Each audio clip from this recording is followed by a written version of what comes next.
माननीय सदस्य श्री प्रेमचंद मिश्रा।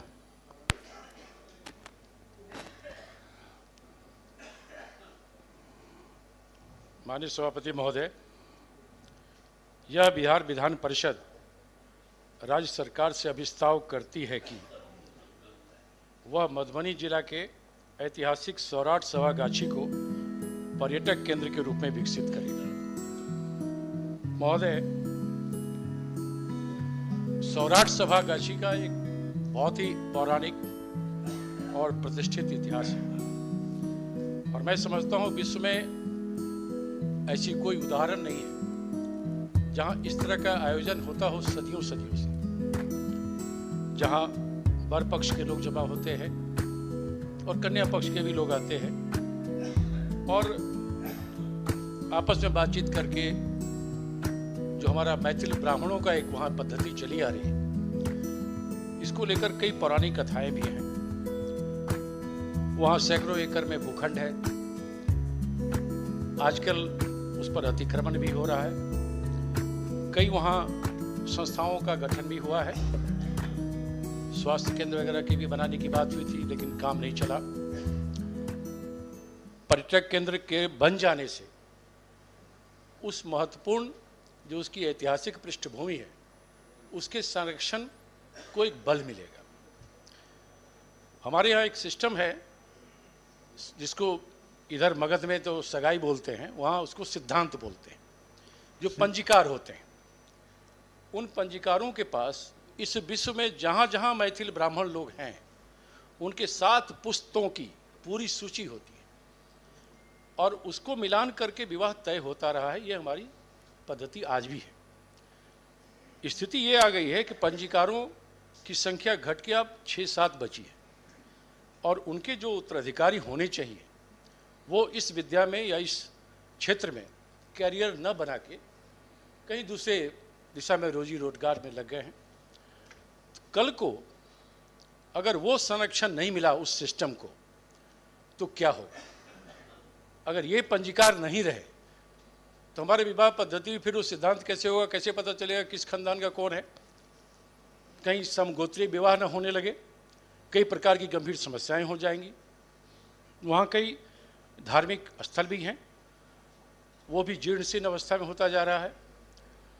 उस पूरे भूखंड का संरक्षण की आवश्यकता है और पूरे पंजीकार व्यवस्था को संरक्षण देने की आवश्यकता है। मैंने पहले भी कई बार इस बिंदु को उठाया था कि सरकार को चाहिए कि इस पूरे सिस्टम को अपना संरक्षण दे और वो जो पांडुलिपियाँ हैं जो मिथिलाक्षर में लिखा है उसको अगर आप कंप्यूटराइज करा दें तो यह सिस्टम आगे भी चलता रहेगा। तो इन तमाम चीज़ों को अगर हम देखें, वहाँ अब हालांकि वो भीड़ नहीं आती है।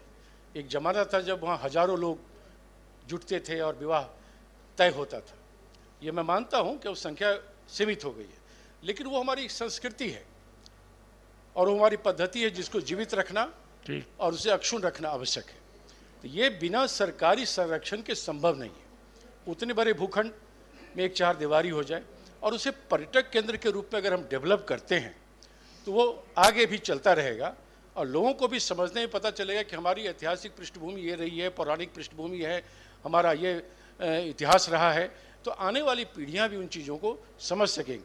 तो वो तभी संभव है जब हम पूरे पंजी व्यवस्था को कंप्यूटराइज कर दें, वहाँ की आवागमन की सुविधा को और बेहतर बना दें।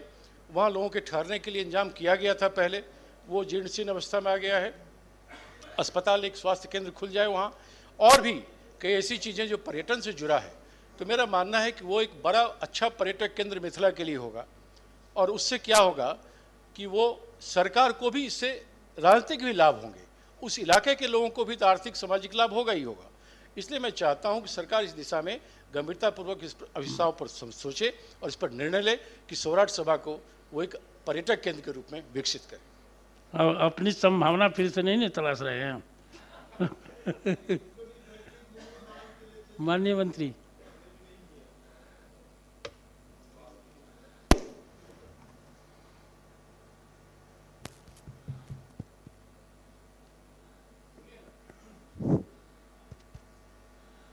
माननीय सभापति महोदय, पर्यटन विभाग द्वारा मधुबनी जिला के ऐतिहासिक सौराठ सभागाछी को पर्यटक स्थल के संबंध में विकसित करने हेतु वर्तमान में कोई योजना स्वीकृत नहीं है।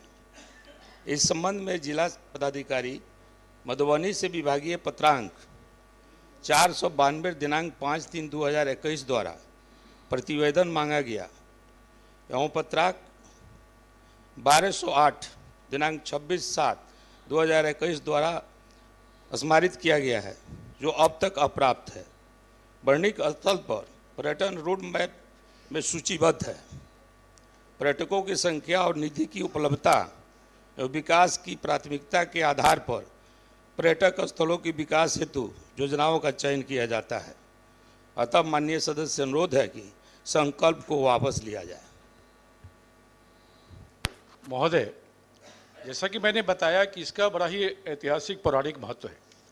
अगर मंत्री यह आश्वासन देते हैं कि आने वाले समय में पर्यटक केंद्र के रूप में विकसित करने पर सरकार आगे बढ़ती है, विचार करती है, नहीं तो ये मान लेना कि उसको हम अभी हमारे मैप में है ही नहीं और आगे हम देखेंगे, या वो भी आश्वासन भी नहीं मिल पा रहा। ऐसी स्थिति में हम कैसे अपने उस प्रस्ताव को वापस कर लें जो मिथिला की मूलभूत भावनाओं से जुड़ा हुआ है, करोड़ों लोगों की भावनाओं से जुड़ी है। जितने मैथिल ब्राह्मण हैं इस संसार में, उनका वहाँ लगाव है, और वो विवाह पद्धति बंद हो जाएगा अगर हमारे वो सिस्टम को अगर आगे नहीं अक्षुण्ण रखा गया।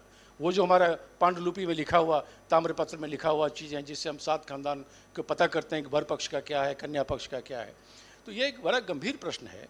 उसके संरक्षण के लिए सरकार को तत्काल विचार करना चाहिए, और वो तभी संभव है जब आप एक रोड मैप लेके आएँ कि सौराठ को एक पर्यटक केंद्र के रूप में विकसित करेंगे। बाहर से भी लोग आएंगे, आपका पर्यटन के मैप में सौराठ आ जाएगा, मधुबनी आ जाएगा। और सबसे बड़ी चीज़ है, आपको उस इलाके में, जिस इलाके में, जिस विधानसभा में ये है, वहाँ भारतीय जनता पार्टी के ही विधायक चुने गए हैं। इसका मतलब वहाँ के लोगों ने आपको वोट भी किया है। तो इन चीज़ों को भी ध्यान में रखकर मेरा आग्रह हुआ कि मंत्री जी इस पर स्पष्ट कुछ न कुछ आश्वासन दें, तभी मैं वापस दूंगा अभिस्ताव, नहीं तो मेरे लिए तो कठिन होगा। मैंने कहा है सभापति महोदय, जिला पदाधिकारी मधुबनी को लिखा गया है, उसका पत्र प्राप्त हो जाता है तो इस पर विचार हम लोग करेंगे, पर्यटन विभाग इस पर विचार करेगा। ऐसे सूचीबद्ध है, सूचीबद्ध है, रोड मैप सूचीबद्ध है। और नहीं, वापस माननीय सदस्य अनुरोध है कि आप वापस ले। अगर सरकार आश्वासन देती है कि सूचीबद्ध है, उस काम को आगे बढ़ाएंगे, तो मैं वापस लेता हूँ। ठीक है, सदन की सहमति